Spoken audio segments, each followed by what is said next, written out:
channel YouTube saya, Hendriang 651. Nah, ini adalah video pembahasan tentang sudut-sudut yang terbentuk jika ada dua garis sejajar dipotong oleh garis yang lain. Oke, nanti kita akan bahas contoh-contoh soalnya juga. Untuk itu simak terus videonya sampai selesai ya. Nah, bagi kalian yang belum subscribe channelnya, boleh kalian klik dulu subscribe-nya karena subscribe itu gratis. Dan kalau kalian suka video ini, boleh kalian klik like-nya atau kalian bagikan juga kepada teman-teman kalian ya. Oke, kita langsung pembahasannya. Jadi kalau kita punya dua garis sejajar, contohnya garis ini ya, garis yang ini dan garis yang ini, atau garis yang mendatar ini dengan garis yang ini, lalu dipotong oleh satu garis lain. Contohnya kalau garis yang ini, misalnya ya, ini saya nak beri nama garis A, ini beri nama garis C, ini nama garis ini B, ini C. Nah, kalau garis A dan garis B dipotong oleh garis C, maka akan terbentuk 8 buah sudut ya, di kelompok A dan di kelompok B. Begitu juga dengan yang kelompok ini. Misalnya ini kita beri nama garis M, ini kita beri nama garis N, ini kita beri nama garis R misalnya ya. Maka jika garis M dan N ya dipotong oleh garis R, maka akan terbentuk 8 sudut juga, yaitu kelompok P dan kelompok Q. Ini sama saja ya sebenarnya ya, saya kasih dua gambar untuk perbandingan. Oke, maka akan terbentuk 5 istilah sudut. Yang pertama sudut sehadap, lalu yang kedua sudut dalam berseberangan, yang ketiga sudut luar berseberangan, yang keempat sudut dalam sepihak, yang kelima sudut luar sepihak. Oke, kita bahas satu persatu. Sudut sehadap itu artinya dia menghadap ke arah yang sama. Contohnya sudut A1 menghadapnya ke, kita anggap ini ke kiri atas ya. Ini sebelah kiri, ini sebelah kanan. Ya, A1 menghadap ke kiri atas. Nah, B1 juga menghadap ke kiri atas. Maka pasangan sudut A1 dan B1 ini yang disebut dengan sudut sehadap. Nah, memilih pasangan sudutnya harus yang berbeda kelompok ya, jangan yang satu kelompok. Atau sudut A4 dengan B4. Atau kalau yang di sini sudut P3, P3 kan menghadap ke kanan bawah, pasangannya sudut Q3 karena menghadap ke kanan bawah juga. Atau sudut Q4 menghadap ke kiri bawah, pasangannya sudut P4 menghadap ke kiri bawah juga. Seperti itu ya. Nanti kalian pelajari pasangan sudut yang lain. Untuk sudut sehadap, besar sudutnya adalah sama. Jadi kalau P1-nya 50, maka Q1-nya juga 50. Jadi pasangannya sama sudutnya dengan besar sudutnya.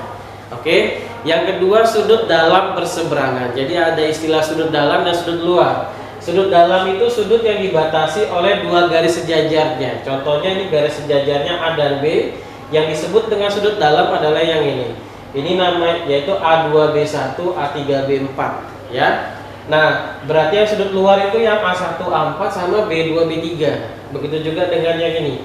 Yang disebut sudut dalam berarti yang P4 P3 sama Q1 Q2 yang dibatasi oleh dua garis sejajar ya. Nah, sudut dalam berarti yang di dalam, sudut luar berarti yang di luar. Berseberangan itu artinya dia nih contoh ya. Antara garis A sama B kan dipotong oleh garis C. Jadi dia menyeberangi garis C ya. Jadi bukan sudut A2 menyeberang ke A3, bukan. Karena kan nggak boleh satu kelompok ya, jadi harus beda.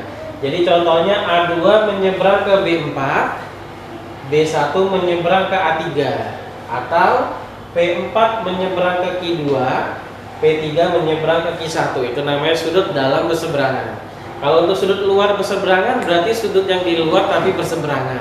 Contohnya A1 dengan B3, A4 dengan B2. Ya, kalau yang di sini berarti P1 dengan Q3, P2 dengan Q4. Jadi yang sudut di luar tapi yang kelompoknya beda ya. Nah, sudut dalam berseberangan dan sudut luar berseberangan itu besar sudutnya juga sama. Kamu perhatikan. Antara A1 dengan B3 ini kan sama-sama sudut yang lebih lebar daripada pasangannya ya. Sudut A4 sama B2 itu juga sudut yang lebih sempit daripada sudut A1 dengan B3. Maka kalau sudut A4 nya misalnya 60, sudut B2 nya otomatis 60 juga. Oke. Lalu ada beberapa sekarang sudut dalam sepihak dan sudut luar sepihak. Kalau dalam sepihak itu berarti dia ada di pihak yang sama. Contoh kalau yang ini, ya kalau yang ini, contohnya A2 dengan B1 itu ada di pihak atas, A3 dengan B4 ada di pihak bawah. Kalau P3 dengan Q2 ada di pihak kanan, P4 dengan Q1 ada di pihak kiri. Itu yang namanya sudut dalam dan luar sepihak. Ya. Nah, kalau diperhatikan sudut dalam misalnya A2 dengan B1, kalau kita perhatikan A2-nya sama B1 lebar sudutnya beda ya, luas sudutnya beda. Ya kan? Nah, tapi kalau sudut tadi kan B1 dengan A1 itu namanya sudut sahadap ya. Nah, sudut sahadap itu tadi adalah sudut yang besarnya sama. Jadi sama aja kita boleh pindahin B1-nya ke A1. Nah, B1-nya kalau dipindahin ke A1 dengan A2 dia akan membentuk garis berpelurus ya, atau membentuk setengah lingkaran, sehingga untuk sudut dalam sepihak dan sudut luar sepihak kalau dijumlahkan hasilnya akan 180 derajat. Jadi besar sudutnya nggak sama ya. Dari 5 ini yang sama itu hanya sehadap, dalam berseberangan dan luar seberangan. Kalau luar sepihak dan dalam sepihak itu kalau di total kedua sudutnya hasilnya adalah 180 derajat. Nah, ini adalah penjabaran yang lengkapnya. Nanti saya foto, boleh kalian perhatikan lagi atau boleh kalian latihan juga cara menentukannya ya. Nah, sekarang kita akan bahas contoh soalnya kalau dalam bentuk hitungan seperti ini. Seperti apa? Oke, kita langsung bahas contoh soal pertama. Ini ada gambarnya ya. Ada dua garis sejajar, ada dua pasang garis sejajar yang saling berpotongan ya. Sehingga terbentuklah sudut-sudut ini. Kita dikasih clue-nya di sini ada sudut 121 derajat. Tentukanlah nilai M, N, X, dan Y. Ya, ada 4 huruf yang harus kita tentukan. Nah, kita mulai dari yang ada angkanya ya, yang ada angkanya. 121 derajat pasangannya dengan sudut M. Itu kalau kita satukan ya, 121 derajat kalau kamu satukan dengan sudut M, maka dia akan membentuk sudut berpelurus namanya, karena dia membentuk garis lurus atau sudutnya membentuk setengah lingkaran yang besarnya adalah 180 derajat. Jadi kalau 121 derajat ditambah sudut M, hasilnya harus 180 derajat ya. Jadi 121 dan sudut M saling berpelurus, jadi 121 kalau ditambah sudut M hasilnya 180. Jadi sudut M nya tinggal pindahkan 121 nya. 120 nya kan 121 nya kan positif ya, dipindah menjadi negatif. Jadi 180 kurang 121 maka M nya 59 derajat. Atau kamu pakai logika juga boleh ya, 121 ditambah berapa supaya hasilnya 180, maka ditambah 59 derajat. Jadi sudut M nya 59 derajat. Lalu kita cari, boleh dari M ke Y dulu, baru boleh dari M ke N dulu ya. Nah, jadi kita sesuai urutan aja. Sekarang kita dari M ke N dulu ya. Nah, dari M ke N ini namanya sudut dalam berseberangan, karena mereka dibatasi oleh dua garis sejajar dan mereka menyeberangi satu buah garis. Nah, sudut dalam berseberangan nilainya sama. Jadi sudut M sama dengan sudut N sama-sama 59 derajat juga. Lalu sekarang dengan sudut X dulu ya, X. Nah, jadi kan M, N, X dulu sekarang. Kalau X pasangannya dengan N ya, X pasangannya dengan N. Ini namanya sudut luar berseberangan, sama-sama sudut luar dan menyeberangi satu garis ini. Nah, sudut luar berseberangan sama dengan sudut dalam berseberangan, sama-sama sudut besar sudutnya sama. Jadi sudut M dengan sudut X sama 59 derajat juga ya.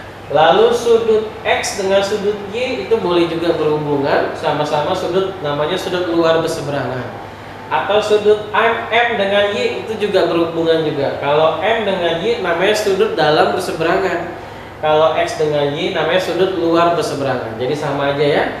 Oke, maka saya pilihnya yang X dengan Y. Jadi sudut X sama juga dengan sudut Y sama-sama 59 derajat. Jadi anak-anak, kalian harus paham istilah-istilah sudut yang tadi di awal kita pelajari ya, biar lancar. Oke, kita akan bahas contoh soal kedua yang agak lebih rumit ya. Terima kasih. Baik, kita lanjutkan pembahasan contoh soal yang kedua. Perhatikan gambar. Tentukan nilai A, B, dan C. Nah, oke. Jadi adik-adik, kalian harus jeli ya, harus cermat memperhatikan gambar. Nah, Kalau ada garis yang memiliki simbol yang sama seperti ini, artinya kedua garis itu sejajar. Ya, jadi di sini ada dua pasang garis sejajar, yaitu garis yang berdiri yang tegak ini sama yang mendatar. Nah, ini garis yang satu lagi kan pendek ya. Nah, sebenarnya boleh kamu tambahkan garis bantu ke bawah biar sama dengan sebelahnya kalau diperlukan. Untuk soal ini sepertinya tidak diperlukan ya. Jadi kalian harus sudah paham yang istilah-istilah sudut tadi yang terbentuk jika dua garis sejajar dipotong oleh garis lain. Oke, kita mulai dari menentukan nilai A. Nah, nilai A plus 14 derajat ini sehadap dengan sudut 56 derajat karena sama-sama menghadap ke kanan atas ya. Jadi 56 derajat dan A plus 14 derajat adalah sudut sehadap. Nah, ciri dari sudut sehadap adalah besar sudutnya sama, sehingga A tambah 14 derajat itu sama dengan 56 derajat. Nah, supaya dapat A kita harus hilangkan plus 14 nya dengan cara kita kurangkan dengan 14 juga. Jadi nanti 14 dikurang 14 hasilnya kan 0. Nah, nanti yang 56 derajatnya ikut dikurang 14 derajat ya, karena kita menambahkan sendiri min 14 derajatnya. Nah, yang depannya tetap A. Nanti ini 14 kurang 14 kan 0, sisanya A. Lalu tinggal kalian hitung 56 dikurang 14. Jawabannya 42 derajat. Jadi sudut A nya adalah 42 derajat. Mudah ya? Oke, sekarang kita tentukan sudut B nya. Nah, antara sudut 2B dengan 56 derajat ini disebut sudut bertolak belakang. Ya, karena satu menghadap ke atas, satu menghadap ke bawah, dan dia terbentuk dari dua garis yang saling berpotongan. Nah, sudut bertolak belakang adalah sudut yang nilainya sama juga ya, sehingga 2B sama dengan 56 derajat. Kita hilangkan 2B nya, tidak dikurang 2B seperti ini ya, karena kalau 2B kurang 2B nanti jadi 0, termasuk B nya hilang juga. Ini 2B itu artinya 2 kali B. Nah, perkalian dihilangkan dengan cara pembagian. Jadi 2 nya kamu bagi 2, 56 nya kita bagi 2 juga gitu ya. Jadi 2 bagi 2 nanti tinggal 1, 56 bagi 2 hasilnya 28 derajat. Nah, seperti itu. Mudah kan? Jadi ini kelihatannya rumit, tapi sebenarnya kalau kamu pintar melihat lokasi-lokasi sudutnya sebenarnya mudah. Oke, sekarang kita menentukan sudut C. Menentukan sudut C kalau terhadap sudut 2B, 2B dengan 3C min 18 derajat ini disebut sudut dalam berseberangan ya. Nah, sudut dalam berseberangan itu nilainya sama, tetapi untuk soal ini saya ambilnya 3C min 18 nya saya ambilnya dengan 56 derajat. Bisa juga ini namanya sudut sehadap karena sama-sama menghadap ke kanan atas, dan ini sudut garis sejajarnya ya. Oke. Nah, karena 56 derajat dan 3C min 18 itu sudut sehadap, maka nilainya juga sama. Nah, sekarang tugas kita hilangkan dulu min 18 derajatnya. Kalau tadi plus 14 dikurang 14, kalau min 18 berarti ditambah 18 supaya jadi 0. Maka 56 derajatnya juga ikut ditambah 18 derajat. Nah, ini 3C nya biarkan ya. Nanti min 18 tambah 18 kan 0. Jadi sisa 3C, 56 ditambah 18 hasilnya 74 derajat. Nah, sama seperti yang ini 2B, 3C biar hilang 3 nya kita bagi 3, bukan dikurang 3 ya. Sehingga nanti 3 bagi 3 kan 1, jadi C nya tinggal 1.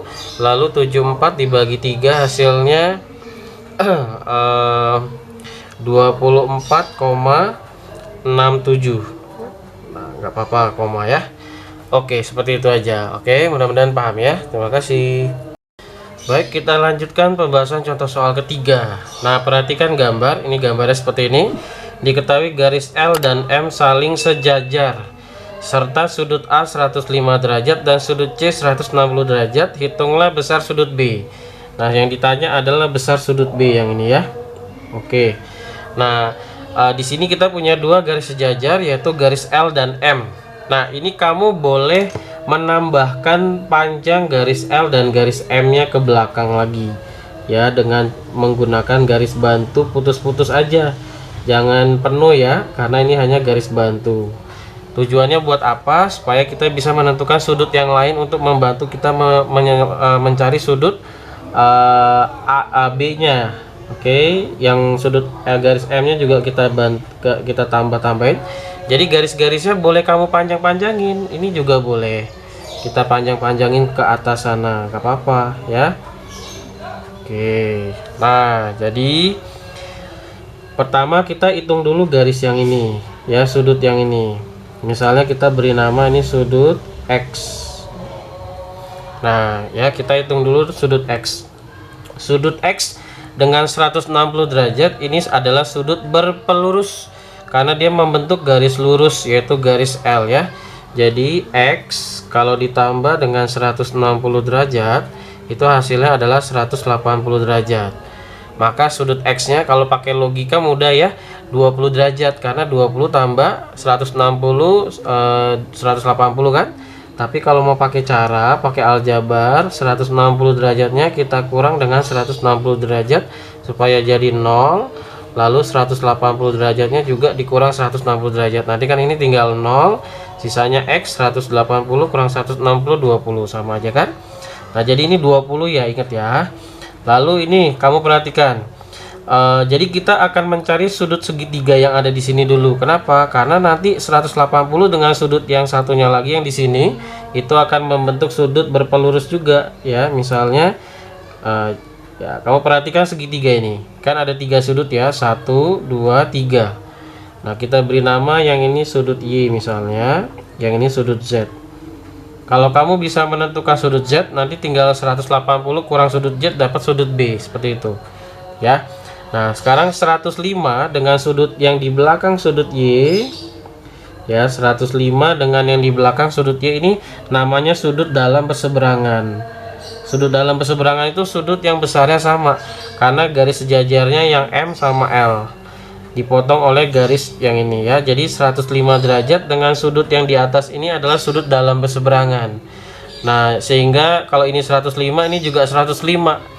Nah, 105 dengan sudut Y itu nanti membentuk sudut berpelurus juga ya. Jadi Y ditambah 105 derajat hasilnya adalah 180 derajat juga. Sama seperti mencari sudut X, kita hilangkan 105 nya dengan cara kita kurangkan 105. Jadi nanti 180 dikurang 105. Nah ya, jadi nanti ini sisanya Y 180 kurang 105 itu 75 derajat. Oke. Nah, untuk mencari sudut Z ini kan ada segitiga ya. Segitiga ini, segitiga yang garis hitam, putus-putus biru sama putus-putus biru ini. Nah, segitiga itu adalah bangun datar yang jumlah ketiga sudutnya harus 180 derajat. Jadi kalau kita punya segitiga, apapun segitiganya, kalau dijumlahkan ketiga sudutnya hasilnya harus 180 derajat. Jadi X kalau ditambah Y ditambah Z itu sudutnya harus 180 derajat ya. Nah, karena X nya 20 derajat ditambah Y nya 75 derajat ditambah Z sama dengan 180 derajat. 20 tambah 75 95 derajat tambah Z sama dengan 180 derajat. Nah, jadi 95 nya dihilangkan dengan cara dikurang 95 biar sisa Z, berarti 180 derajatnya kita kurang sama 95 juga ya. Nanti ini 0, Z nya sama dengan 85 derajat. Nah, karena Z nya udah ketemu, Z dengan sudut B ya itu membentuk sudut berpelurus. Jadi 85 derajat ditambah sudut B hasilnya 180 derajat juga ya. Jadi 85 kurang 85 ditambah sudut B sama dengan 180 derajat dikurang 85. Maka sudut B nya adalah 180 kurang 85, jawabannya adalah 95 derajat. Dah selesai. Jadi sudut B nya adalah 95 derajat. Seperti itu ya. Mudah-mudahan paham. Terima kasih. Baik, kita lanjutkan pembahasan soal terakhir ya, soal keempat. Ini mirip seperti soal yang ketiga, cuman bedanya lebih banyak garisnya ya. Nah, seperti tadi kamu boleh menambahkan panjang garis-garisnya dulu, yaitu misalnya garis M dan L ini kan sejajar, boleh kamu tambahin dulu ke belakang ya, mungkin saja nanti akan kita perlukan. Garis L-nya juga kita panjangkan sampai ke ujung. Nah, kalau nggak kepake nggak apa-apa ya. Begitu juga dengan garis-garis yang lain, ini juga sama, boleh kamu panjangkan juga sampai ke sana.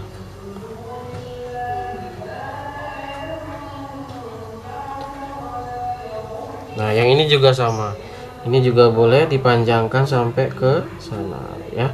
Jadi nanti terbentuk segitiga. Ini ada segitiga yang besar, ada segitiga yang kecil ya. Jadi ini cara ngerjainnya sama kayak nomor 3 tadi. Oke, kita kasih keterangan sudut dulu ya. Sudut A nya 120 derajat, inilah yang namanya sudut A ya, 120 derajat. Lalu sudut C nya 170. Nah, sudut C, ini sudut C 170 derajat.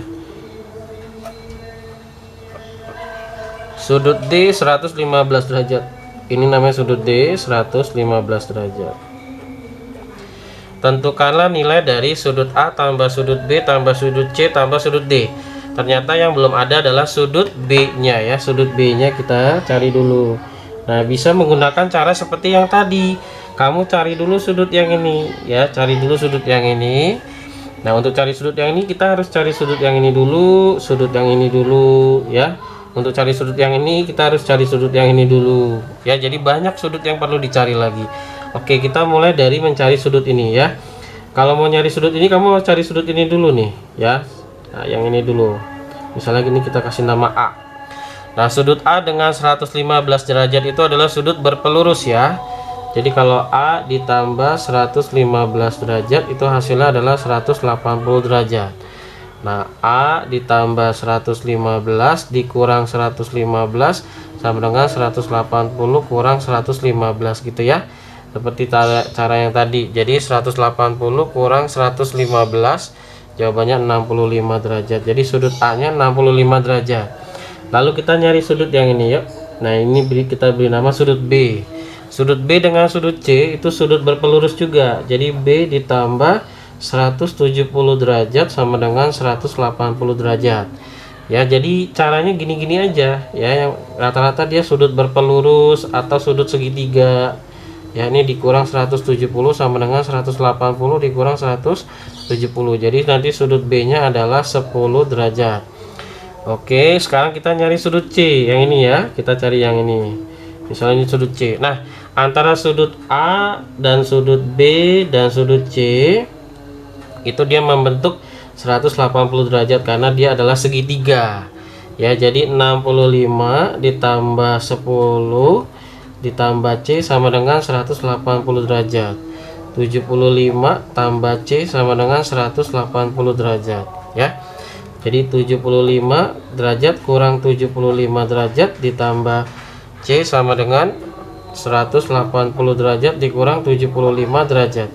Maka sudut C nya adalah berapa nih? 105 derajat ya. Oke.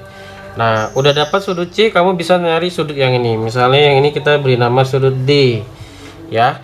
Oke, sekarang kita cari sudut D. Sudut D ditambah 105 derajat sama dengan 180 derajat. Nah, 105 dikurang 105 sama dengan 180 dikurang 105 juga ya. Jadi sudut D nya adalah 75 derajat. Dah dapat.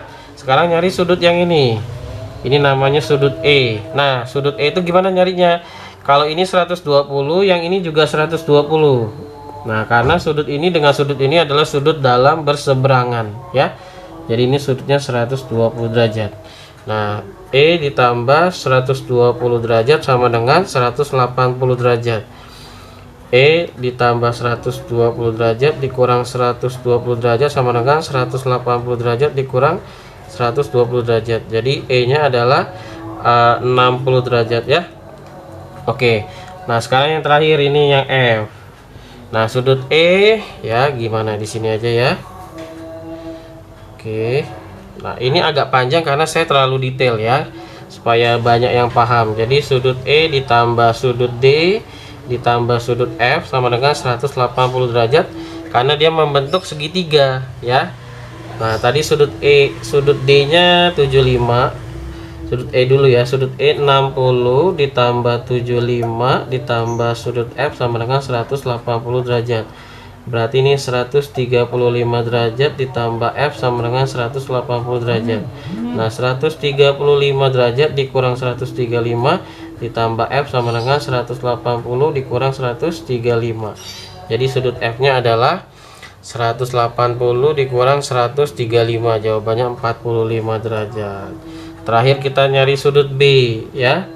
Nah, sudut F ditambah sudut B itu hasilnya 180 derajat ya, karena ini adalah sudut berpelurus. Nah, jadi sudut B nya adalah langsung aja ya 180 derajat kurang 45 derajat. Sisanya kan ya, jadi sudut B nya adalah 135 derajat ya. Oke. Nah, sekarang kita udah tahu semua ini adalah 135 derajat. Yang ditanya adalah sudut A tambah sudut B tambah sudut C tambah sudut D. Kita kerjain di mana ya? Di sini aja ya. Jadi sudut A tambah sudut B tambah sudut C tambah sudut D sama dengan tinggal 120 derajat tambah 135 derajat tambah 170 derajat tambah 115 derajat sama dengan berapa gitu ya. Oke, jadi sebenarnya kalau menurut saya ini nggak susah-susah banget. Yang penting gimana caranya kamu pinter-pinter melihat sudutnya aja ya. Jadi kebanyakan yang dipakai itu adalah sudut berpelurus, sudut segitiga, sudut sehadap, sudut dalam berseberangan seperti itu ya. Nah, jadi ini setelah dihitung hasilnya 540 derajat. Oke. Mudah-mudahan paham ya. Nah, coba ditonton lagi dari awal kalau misalnya agak bingung. Terima kasih.